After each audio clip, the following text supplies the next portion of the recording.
Hi everybody, welcome to tip number 6. So if you haven't watched any previous videos, I'm doing my 10 top tips for conceiving, for getting pregnant, specifically for getting pregnant if you're struggling with infertility like I did. Excuse me. So at the end of my top 10 tips, I will be telling you about my story, where it all started, and be explaining a little bit more about me. So if you haven't watched tips 1 to 5, please go and watch those. There's a reason that we do them in the order we do, so please go and watch those. Please subscribe as well. There'll be lots and lots of different things coming up over the next couple of weeks. So just to introduce myself, if you haven't caught any of the previous videos, so I'm Charlotte, I'm based in the UK, and I am a fertility coach. I also offer fertility hypnotherapy and Reiki. And this is something I do because I feel hugely passionate about it, and the reason I started my business. So it's something that affected me. I got diagnosed with endometriosis 16 years ago, and it affected me way before that even. We just couldn't work out what it actually was, and I couldn't get a diagnosis. So as in how long it's actually affected me, it's affected me for about 23 years. So I got told at the time that I wouldn't be able to conceive, and thankfully after a very, very, very long journey, which I'll tell you all about after my top 10 tips, I have got a little girl now who's 5.5, who is an IVF miracle, and she's called Remy. So lots of things changed, and if you follow me over on Facebook and Instagram, you will know some of my story. So on Instagram, I'm Fertility Coach UK. On Facebook, I'm the Fertility Coach. So if you haven't followed me on there, go and follow me. If you haven't watched tips 1 to 5, go and do that. So I'm all about trying to make small manageable changes, because I think that I've done it, even just for weight loss and like better mind, things like that. Very often we have like a complete overhaul. So for example, with food, we go and get everything bad out of the cupboards. We say, right, we're not going to have this, we're not going to have that. We get ourselves into the diet mindset, and after 3 or 4 days, we're eating food we don't like, we're doing things we don't enjoy, we're not going to sustain it. So I'm all about making small changes with everything.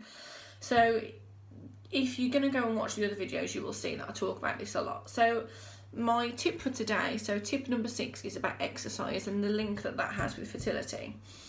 So if you've watched the other videos, you'll know we're talking about chapters. So this is going to be chapter 6. And a lot of people know that exercise is good, you know, it's recommended, but don't very often understand the link. So yes, exercise is recommended for everybody anyway, you know, just for general health, general well-being.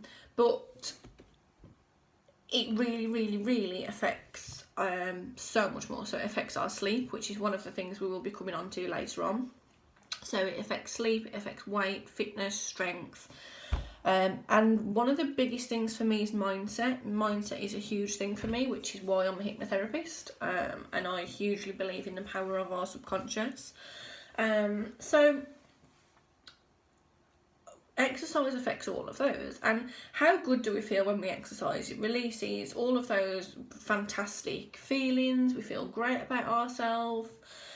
We feel like we can take on the world. So it's really good.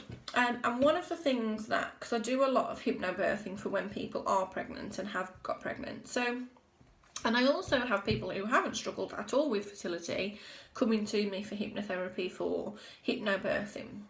So one of the things we find with giving birth and having a better birthing experience is if you are strong and you are fit and you are flexible and you've got a positive mind, it's a much better journey. And sometimes things happen that we can't control. I didn't have a nice birth and it wasn't anything we could control.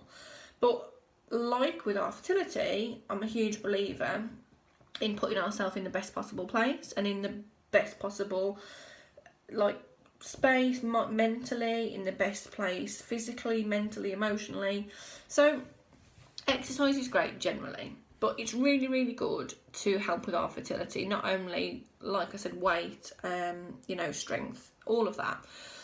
mindset is the big one for me. But what I always recommend to people is just do small steps. Do steps that you know that you can maintain and that are achievable. So if you're not a runner, don't go and set yourself a task that next week you're going to go and run 10 miles or 10k. Because if you haven't done that,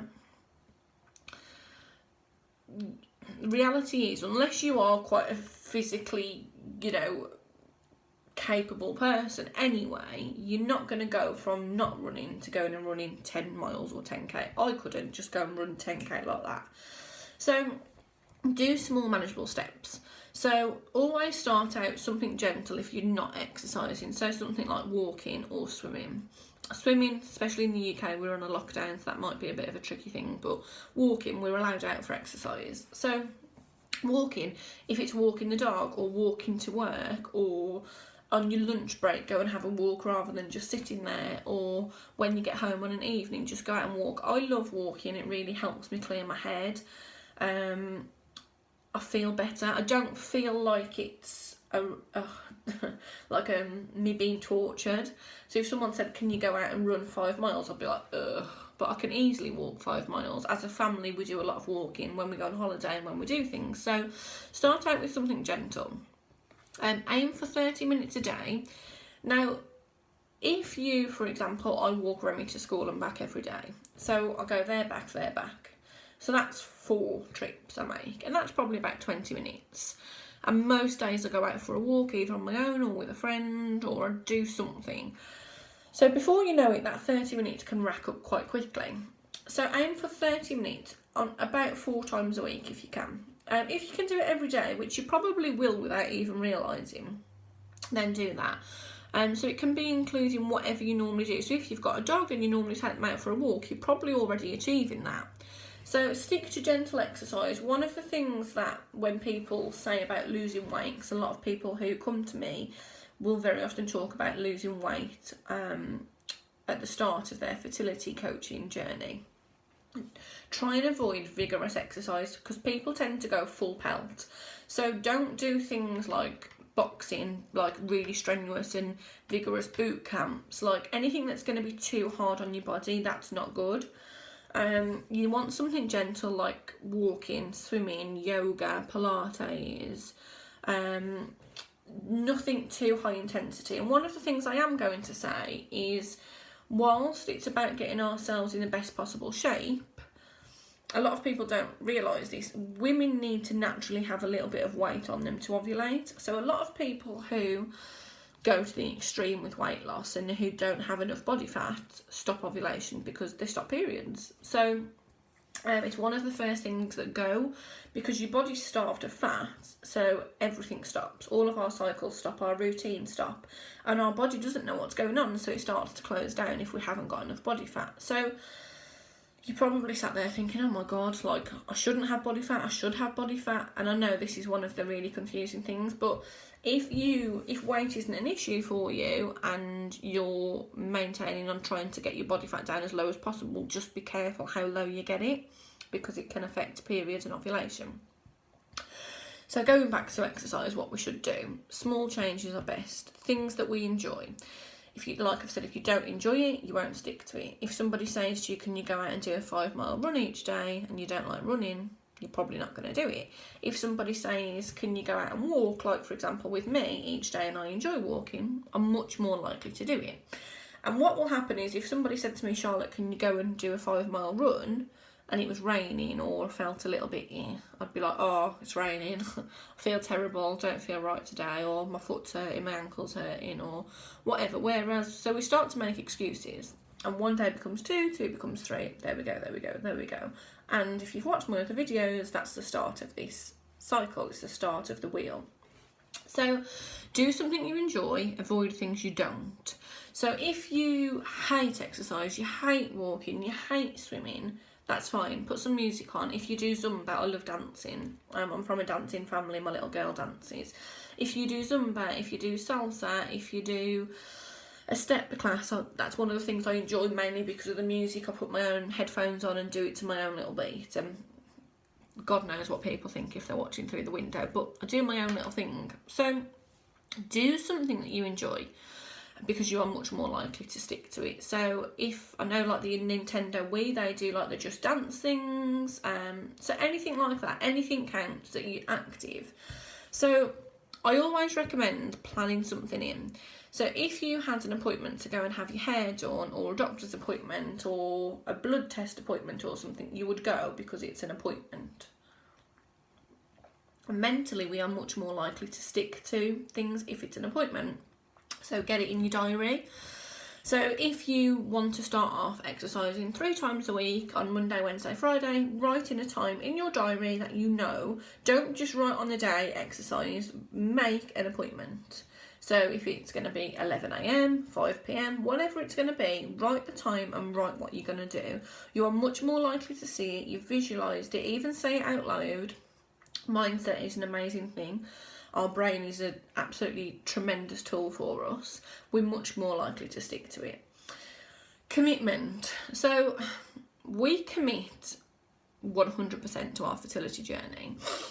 And one of the things, if you haven't watched, I think it was tip 3 or maybe, that I spoke about commitment. If somebody said to us, we can get you a tablet tomorrow that's going to make you conceive, no questions asked, but it's £100,000, we would go and get the money from somewhere. We would commit to doing that because we knew what the result was going to be. We knew what the outcome was going to be.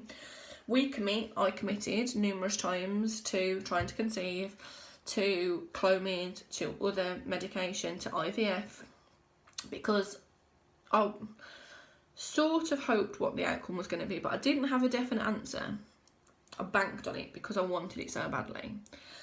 So if we can commit to those things and we don't know what the outcome is going to be, because we don't, and that's the reality of it, nobody can guarantee anything, why can't we commit to this? And it's a mindset battle. It's how much we really want it. Now, the reality of the matter is, unless you've got a medical condition like with your thyroid, or you've got a problem that you've been diagnosed with that affects your weight loss, or you exercising or something, reality of the matter is, if you commit to exercising 3 times a week for the next month, come mid-December, you will have either lost weight, lost body fat, gained muscle, be healthier, feel better, slept better, or all of the above. So we know that unless you've been diagnosed with something, or you've got a problem with losing weight, thyroid, like I said, something like that, reality of the matter is, if you eat better and exercise, one of those or all of those things will happen for you. We know that 1,000%, so why don't we commit to it? So commit to it. Even if you have to write yourself, my diary is literally my Bible. I write myself little notes in it. I write myself little pick-me-ups if I'm feeling a bit down and I think, oh, I'm probably going to look at my diary tomorrow and think, oh, I've got to do that. I'll move that to the next day. I'll move that to the next day. And so write yourself little notes. Remember why you're doing it. One of the best tips I ever got given when I was aiming to lose weight was to fill a little jar with little scraps of paper or little post-it notes, something, make it as pretty as you want. Everybody loves stationery. Write down the reasons why you're doing it. So if you want to be fitter, healthier, stronger, more motivated, increase sleep's something that I struggled with, increase mindset, lose weight, fit in a particular item for Christmas, feel better about yourself, if you want to get in a certain size clothing, if you want to wear a certain thing, if you want to go to a certain event, if you've got a holiday booked and you want to go and buy a new bikini or a new wardrobe or whatever, write down all these things. But please make sure in there that you've got the things that you're worth it, the long-term things. So one of the things for me is I've got a 5-year-old. I'm a mum for the rest of my life. I want to be an active mum with her. I want to be a healthy mum. And it's the mentality, isn't it, of I wouldn't let her go and eat whatever she wanted all the time. So why do I do that to myself? So it's writing down all these things. So it's not just a physical thing. So please don't only write down about physical appearance. Write down about your fertility, mental health, if that's something for you, because I struggled with how I looked and body acceptance, versus that's why I thought I had to exercise. I was never exercising to be stronger or healthier. I was purely exercising to lose weight because I felt like I had to look a certain way to fit in, to conform to society, to have some approval from somebody. So write down what it is that you're worth more, that you want to be healthier, that you are looking after your body, you're looking after your mind, whatever it may be. So write all these things down, and if it helps you, pull one of those things out every morning or every night or every time you feel a little bit like, I haven't lost much this week, or I really can't be bothered to go and exercise. Pull that little note out, and that will keep you going. So small changes, manageable changes, something you enjoy, you're much more likely to stick to. Make an appointment, write it in your diary, give it a time slot. Say it. Just so, for example, on Thursday at 11 a.m, I'm going to go for a 1 hour walk. On Thursday at 11 a.m, I'm going to go for a 30-minute swim. Whatever it may be, say it out loud, it's much more likely to stick. Give yourself some reward. Now, I spoke about this with the diet on days 3 and 4. So tip 3 and 4, I spoke about this with the diet. Reward doesn't have to always be food. And this is one of the things I really struggled with. Because if I had a really good week, I would reward myself with food. And then I fell off the wagon. So then I really struggled to get back on the wagon. So then it'd be, I'll start again Monday. So all the hard work I'd done, I rewarded myself and I just blew it. I blew all of it. So it doesn't have to be food. It can be if you've got enough control to get back on track and not let it override it. I didn't have that at one point. So it can be a nice hot bath, a book, treating yourself to, I don't know, whatever it may be, whatever you enjoy. So make something as fun as possible. I struggle. If I'm going walking with somebody, I'm fine because I can have a natter. Anyone who knows me knows I talk a lot. Hence the job I do.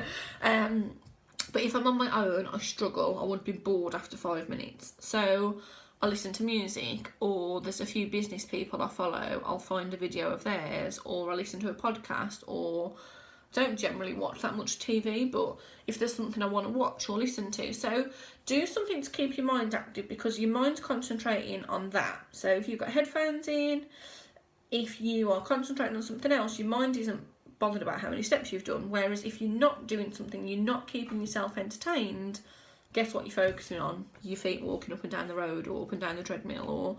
So try and keep your mind as active as you can. So small manageable changes, more often, you're much more likely to stick to them.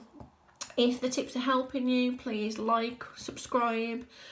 Please feel free to leave me comments on what else you want to see. So this is tip 6. We've still got another 4 to come. And after those 4, I'm going to be talking to you more about my journey. So I look forward to seeing you tomorrow for tip 7.